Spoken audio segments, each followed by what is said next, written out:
بسم اللہ الرحمن الرحیم۔ السلام علیکم ورحمۃ اللہ وبرکاتہ۔ آج کی ہماری حدیث جس کا مفہوم مبارک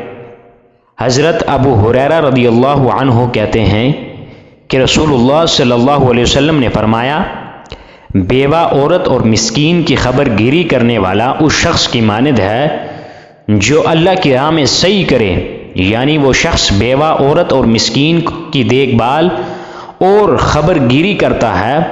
اور ان کی ضروریات کو پورا کر کے ان کے ساتھ حسن سلوک کرتا ہے